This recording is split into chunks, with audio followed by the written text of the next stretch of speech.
पहले जरा आज के बाजार पर एक नजर डाल लेते हैं। तो आज रहा हफ्ते का पहला कारोबारी दिन और हफ्ते की शुरुआत ही कुछ खराब रही बाजार की। और लगातार तीसरे कारोबारी सेशन में हमने देखा बाजार गिरकर बंद हुए हैं।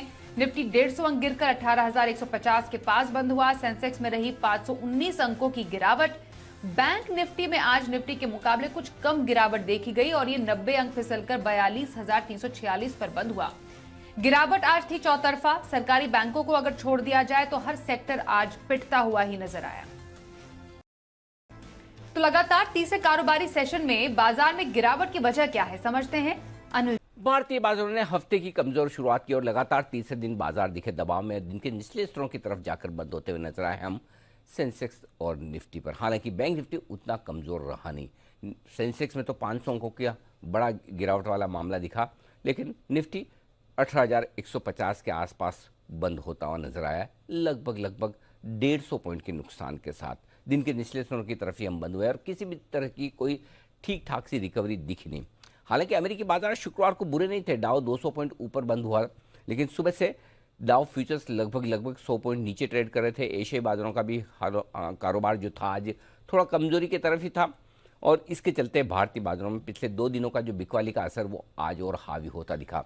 सुबह के सत्र में थोड़े बढ़ने वाले शेयर बेहतर थे। मिड कैप स्मॉल कैप शेयरों में खरीदारी थी, लेकिन दिन ढलने के साथ साथ जैसे जैसे ट्रेडिंग सेशन आगे बढ़ा बाजार पर दबाव बढ़ता हुआ नजर आया और मिड कैप और स्मॉल कैप शेयरों ने भी ऊपरी स्तरों पर अच्छी खासी प्रॉफिट बुकिंग दिखाई। तो ऐसे देखेंगे तो मंथली एक्सपायरी का जो हफ्ता शुरू हुआ है, इस गुरुवार को नवंबर सीरीज खत्म हो जाएगी, तो उसमें कहीं कोई ढंग ढंग का ट्रेड और अच्छी रिकवरी किसी भी लेवल से दिखी नहीं। आखिरी आधा घंटा छोड़ दीजिए जहां हल्की फुल्की रिकवरी दिखी, और वो रिकवरी भी ज़्यादा दिखी बैंक निफ्टी में।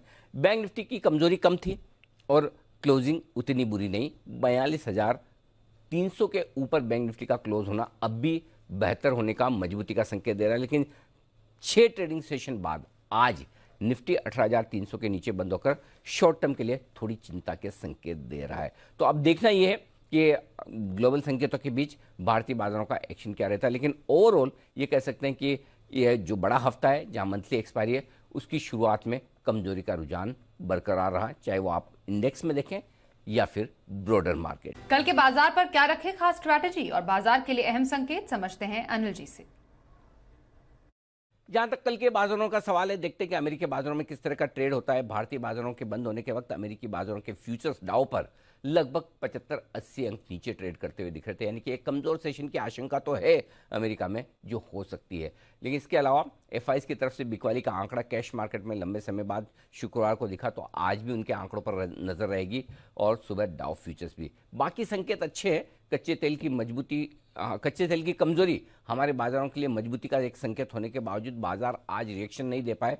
कल देखेंगे कि क्या कुछ होता है। लेकिन ओवरऑल जो सपोर्ट के लिहाज से देखें तो अब जो निफ्टी के लिए मजबूत सपोर्ट निकल कर आएगा वो 18,000 से लेकर 18,050 की रेंज में होगा और ऊपरी स्तरों पर 18,250 से 18,300 तक की रेंज होगी जो ऊपर की तरफ नजर आएगी। बैंक निफ्टी अब भी मजबूत है। 42,075 से लेकर 42,150 कल भी आपके लिए मजबूत सपोर्ट का काम करेगा और ऊपरी स्तरों पर 42,535 से 42,625 की रेंज है जहां पर आप बैंक निफ्टी को रुकते हुए देख सकते हैं। सो ओवरऑल संकेत बाजारों के लिए थोड़े ठंडे जरूर दिख रहे हैं, लेकिन अल्टीमेटली निफ्टी के मुकाबले में बैंक निफ्टी थोड़ा कम कमजोर नजर आ रहा है और अगर ग्लोबल संकेत थोड़े से बेहतर होते हैं तो बैंक निफ्टी वापस से लीडरशिप लेने के लिए कल के सेशन में तैयार हो सकता है।